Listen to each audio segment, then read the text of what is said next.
Borders को redraw नहीं किया जा सकता है।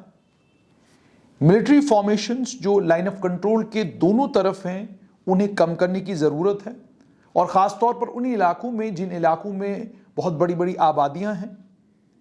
सेल्फ गवर्नेंस, इंटरनल मैनेजमेंट के लिए दोनों तरफ लाइन ऑफ कंट्रोल के होना चाहिए। दोनों तरफ लाइन ऑफ कंट्रोल के जो लोग रह रहे हैं उन्हें आने जाने की आज़ादी होनी चाहिए। और उसके अलावा पाकिस्तान आतंकवाद को अपनी स्टेट पॉलिसी का जो उन्होंने हिस्सा बनाया है, उसे पाकिस्तान को अपने आप को आतंकवाद से मुकम्मल तौर पर अलग करना होगा और आतंकवादियों को अपनी धरती पर शरण नहीं देनी होगी। इन तमाम बातों पर भारत और पाकिस्तान के बीच में समझौता हो गया होता, जम्मू कश्मीर के हालात आज कुछ और होते। ये सारी बातें एम्बेसडर सतिंदर लांबा की किताब में हैं, और इसी किताब को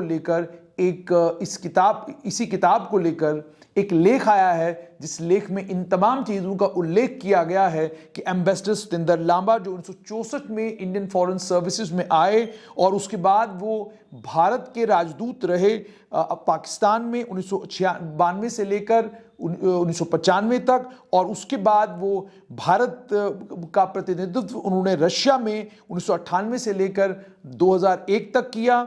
और उसके बाद सिर्फ इतना ही नहीं, भारत का जो दूतावास ढाका में खुला, यानी भारत की जो एम्बेसी ढाका में खुली, उसको खोलने में भी सतिंदर लांबा का बहुत बड़ा रोल बताया जाता है। सतिंदर लांबा की किताब उनके देहांत के बाद पब्लिश हुई है, और इस किताब में इन तमाम चीज़ों का उल्लेख हुआ है कि यूपीए गवर्नमेंट का जो दूसरा कार्यकाल था, उस कार्यकाल के ख़त्म होने से पहले और डॉक्टर मनमोहन सिंह के 10 साल के ख़त्म होते होते एक एग्रीमेंट पाकिस्तान और भारत के बीच में तैयार हो चुका था, और दोनों देशों के प्रधानमंत्री उस एग्रीमेंट पर दस्तखत करने वाले हैं। सतिंदर लांबा ने अपनी किताब में लिखा है कि 36 के करीब मीटिंगें बैक चैनल में मई 2003 से लेकर मई 2014 तक हुई, और इसमें ज़्यादातर जो एग्रीमेंट्स हुए वो जिस समय जनरल परवेज मुशर्रफ पाकिस्तान के राष्ट्रपति थे, ये सारे एग्रीमेंट्स पाकिस्तान के पूर्व chief of the army staff और उसके बाद राष्ट्रपति बने जनरल परवेज मुशर्रफ के कार्यकाल में ही हुआ था। और उसके बाद जब वो सत्ता से बाहर हुए, यानी जब जनरल परवेज मुशर्रफ पाकिस्तान से भागकर बाहर चले गए, उसके बाद थोड़ी देर के लिए बिल्कुल शांति रही, लेकिन जब पाकिस्तान के प्रधानमंत्री नवाज शरीफ बने, उन्होंने दोबारा से कोशिश की उस सारे सिलसिले को शुरू करने की, और इस बात को समझते हुए कि दोनों देश जो हैं वो न्यूक्लियर देश हैं, दोनों देशों को एक दूसरे के करीब आना चाहिए, इस चीज़ को अंडरस्टैंड करते हुए और इस बात को भी समझते हुए कि भारत अंतर्राष्ट्रीय लेवल पर एक बहुत बड़ी ताकत और एक बहुत इंपॉर्टेंट सभी देशों की फॉरेन पॉलिसी का एक बहुत इंपॉर्टेंट और इंटीग्रल देश बन के उभर रहा है, इन तमाम चीज़ों को ध्यान में रखते हुए नवाज शरीफ ने कोशिश की कि दोबारा से इसमें मोमेंटम आए। लेकिन उस वक़्त तक भारत में 2014 के चुनावों की तरफ सबका ध्यान चला गया और ये सारा सिलसिला वहीं रुक गया। और उसके बाद ऐसा नहीं है कि उसके बाद बातें ख़त्म हो गई। दो समय एम्बेसडर सतिंदर लांबा अपनी किताब में लिखते हैं, दो समय ऐसे थे, दो क्षण ऐसे थे जब कोई भी डील हो सकती थी। पहली 2007 में, लेकिन इसलिए नहीं हो पाई क्योंकि परवेज मुशर्रफ को जो आंतरिक दिक्कतें वहां पर देश में थी उनके चलते नहीं हुई।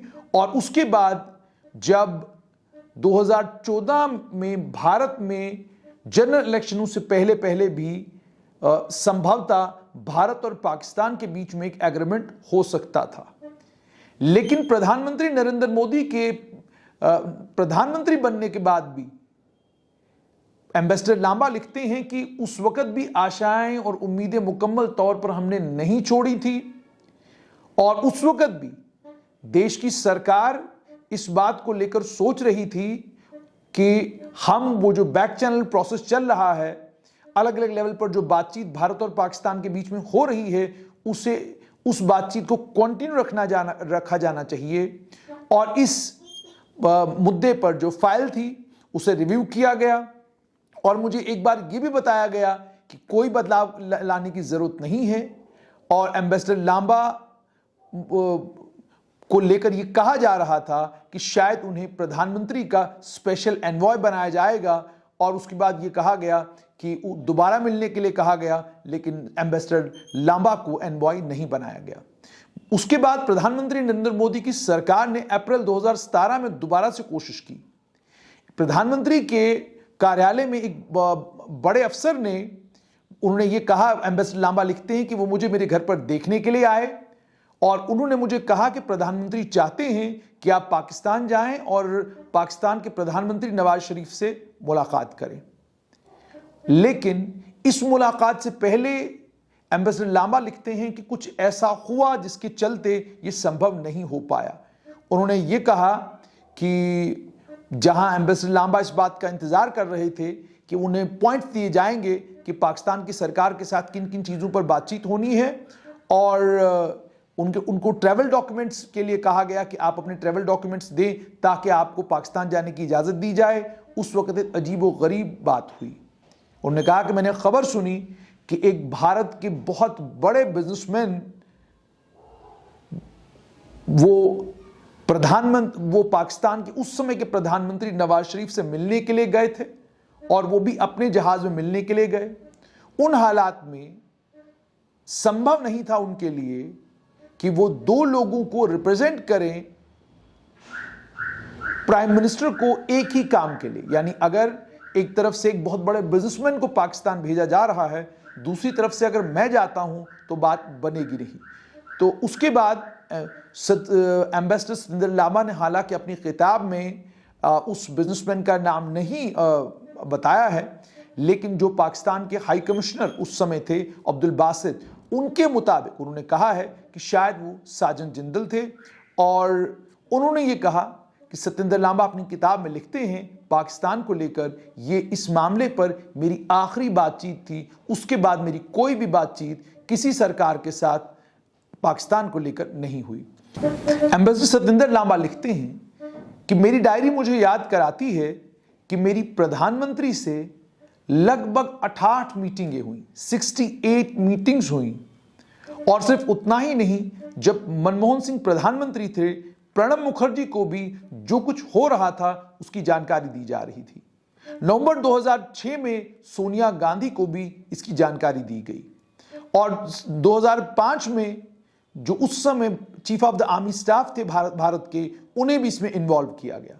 सिर्फ इतना ही नहीं, अटल बिहारी वाजपेयी, लाल कृष्ण आडवाणी, ब्रजेश मिश्र, डॉक्टर फारूक अब्दुल्ला, उमर अब्दुल्ला, मुफ्ती मोहम्मद सैयद, डॉक्टर करण सिंह और गुलाम नबी आज़ाद, इन तमाम लोगों को भी इसकी जानकारी दी जा रही थी कि पाकिस्तान और भारत के बीच में ट्रैक 2 पर या ट्रैक 3 पर जो बातचीत हो रही है उसमें क्या कुछ डिस्कस किया जा रहा है, और क्या कुछ पाकिस्तान कह रहा है और क्या हम पाकिस्तान से कह रहे हैं। और उसके बाद यह भी कहा गया कि कोशिशें की जा रही थी कि नतीजा जो निकले वो भारत के संविधान के अंदर निकले, जम्मू कश्मीर का जो संविधान था उसके अंदर निकले, और जो उसके अलावा लोकसभा और राज्यसभा के रेजोल्यूशंस थे उनके अंदर रहते रहते समाधान निकले। उसके बाद सतिंदर लांबा लिखते हैं कि उनकी मार्च 2006 और 2007 के बीच में 6 मीटिंगें हुई उस समय के चीफ जस्टिस एएस आनंद के साथ।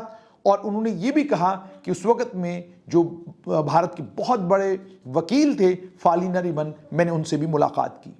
उन्होंने कहा जो एग्रीमेंट था, जो दोनों देशों के बीच में करार होना था, उसमें मुशर्रफ का 4 पॉइंट फार्मूला और उसके अलावा 3 आइडिया जो उस समय के प्रधानमंत्री मनमोहन सिंह ने अमृतसर की अपनी तकरीर में दिए थे। साफ तौर पर 14 गाइडलाइंस नेगोशिएशंस के लिए बनाई गई। उन गाइडलाइंस में था कि बॉर्डर्स रीड्रॉ नहीं होंगे, दोनों तरफ जो आर्मी है लाइन ऑफ कंट्रोल के उसको कम किया जाएगा, और खासकर उन आबादियों में जहां पर लोग रहते हैं वहां पर और कम किया जाएगा। सेल्फ गवर्नेंस होगी, इंटरनल मैनेजमेंट के लिए दोनों तरफ एलओसी पर लोगों को आने जाने की आज़ादी होगी, और पाकिस्तान को इस बात पर करार करना होगा, एग्रीमेंट साइन करना होगा भारत के साथ कि वो आतंकवादियों का समर्थन नहीं करेगा, अपनी धरती को आतंकवाद के लिए इस्तेमाल करने की इजाजत नहीं देगा। और भारत और पाकिस्तान के बीच में जब भी ये करार होता है उसके बाद पाकिस्तान की धरती भारत के खिलाफ प्रोपोगंडे के लिए और आतंकवाद के लिए इस्तेमाल नहीं होगी। अगर ये एग्रीमेंट हुआ होता तो शायद ये इतिहास बदल देता। सत्येंद्र लांबा अपनी किताब में लिखते हैं, आखिर में लिखते हैं कि सब कुछ हमने खोया नहीं है, ये संभावनाएं आज भी हैं। वो एग्रीमेंट का ड्राफ्ट आज भी वहीं पर है जहां पर हम उसको छोड़ आए थे। किसी भी वक्त उसको दोबारा से आप एग्रीमेंट को ले सकते हैं, और जब भी भारत और पाकिस्तान को लगता है कि वो दोबारा से वार्ता शुरू करना चाहते हैं और एक दूसरे के साथ बैठना चाहते हैं, तो उस एग्रीमेंट को वहीं से दोबारा से उस एग्रीमेंट को रिवाइव किया जा सकता है और बातचीत दोबारा से शुरू हो सकती है। सत्येंद्र लांबा की यह किताब इन परस्यूट ऑफ पीस, इस किताब का नाम है। एम्बेसडर सत्येंद्र लांबा ने इस किताब को लिखा है। एक तरफ जहां एम्बेसडर सत्येंद्र लांबा की किताब के मुताबिक भारत और पाकिस्तान के बीच में रिश्ते सुधारने के लिए लगभग 36 मीटिंग्स हुई, 68 बार एम्बेसडर सत्येंद्र लांबा उस समय के प्रधानमंत्री मनमोहन सिंह से मिले। वहीं दूसरी तरफ आतंकवादी गतिविधियों में जम्मू कश्मीर में कोई कमी नहीं आई। आतंकवादियों ने अल्पसंख्यक समुदाय के लोगों को 2004 जब ये सब मीटिंग्स दोनों देशों के बीच में हो रही थी, तब भी आतंकवादी अल्पसंख्यक समुदाय के लोगों को निशाना बना रहे थे। आतंकवाद अपनी चरम सीमा पर था।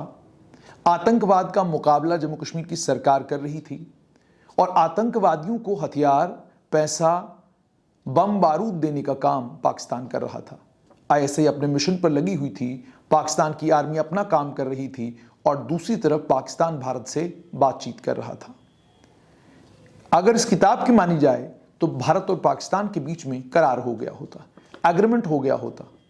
पाकिस्तान इस बात के लिए मान गया होता कि वो आतंकवादियों को अपने यहां शरण नहीं देगा, आतंकवाद को बढ़ावा नहीं देगा और उसके यहां जो आतंकवादियों के ट्रेनिंग सेंटर्स हैं, उन ट्रेनिंग सेंटरों को बंद करेगा। लेकिन यह ख्वाब खरगोश की तरह ख्वाब ही रहा। ख्वाब इसलिए रहा क्योंकि इतनी मीटिंगें होने के बाद भी, इतनी बातचीत होने के बाद भी नतीजा क्या निकला? नतीजा ये निकला कि जम्मू कश्मीर में ना तो आतंकवादी हमले बंद हुए, ना पाकिस्तान ने आतंकवादियों को हथियार देना बंद किया और ना ही वो सारे ट्रेनिंग कैंप पाकिस्तान में बंद हुए जिन तमाम ट्रेनिंग कैंपों में आज भी आतंकियों को भारत में आतंकवाद फैलाने के लिए ट्रेन किया जाता है। सिर्फ इतना ही नहीं, पुलवामा हुआ, उसके अलावा पठानकोट हुआ, उसके अलावा अन्य और कई आतंकी घटनाएं हुई। इन तमाम आतंकी घटनाओं में जम्मू कश्मीर ने जहां अपने जवान खोए, जम्मू कश्मीर के जवान शहीद हुए, देश के अलग अलग भागों से जो फौज, सीआरपीएफ, आर्मी, पैरामिलिट्री फोर्सेस के जवान जम्मू कश्मीर में तैनात हैं, उन लोगों में से कई शहीद हुए। ये सब कुछ हुआ जहां दूसरी तरफ देश के प्रधानमंत्री पूरी कोशिश कर रहे थे कि पाकिस्तान को इसके साथ बातचीत करके पाकिस्तान को इस बात पर तैयार किया जाए कि वो आतंकवादियों को शरण देना बंद करे। लेकिन पाकिस्तान ने ऐसा नहीं किया। नतीजा ये निकला कि आज जहां भारत दुनिया की सबसे बड़ी ताकत बन के उभरा है और दुनिया भारत की तरफ आज बहुत बड़े बड़े मामलों को लेकर और मसलों को लेकर देखती है, वहीं पाकिस्तान की हालत यह है कि पाकिस्तान आज आईएमएफ के बेल आउट का इंतजार कर रहा है। पाकिस्तान में आंतरिक तौर पर हालात बहुत खराब हैं। पाकिस्तान के राजनीतिक तौर पर भी हालात बहुत खराब हैं। एक कमजोर सरकार सत्ता में है, फौज सब चीजों का तमाशा देख रही है और दूसरी तरफ पूरी दुनिया ये कह रही है कि पाकिस्तान पूरी दुनिया में आतंकवाद को ट्रांसपोर्ट करने वाला और प्रमोट करने वाला देश बन गया है। ये सब कुछ हुआ है। एम्बेसडर सत्येंद्र लांबा ने अपनी किताब में बताया कि कितनी कोशिशें की गई थी कि भारत और पाकिस्तान के बीच में करार हो, दोनों देशों के बीच में शांति हो और सिर्फ इतना ही नहीं बल्कि पाकिस्तान आतंकवाद का समर्थन करना भी बंद करे। लेकिन पाकिस्तान अपनी हरकतों से बाज नहीं आया। नतीजा ये निकला कि आज पाकिस्तान आईएमएफ के बेल आउट का इंतजार कर रहा है और भारत 2023 में है और 2047 में दुनिया की सबसे बड़ी इकॉनमी बनने की ओर अग्रसर है।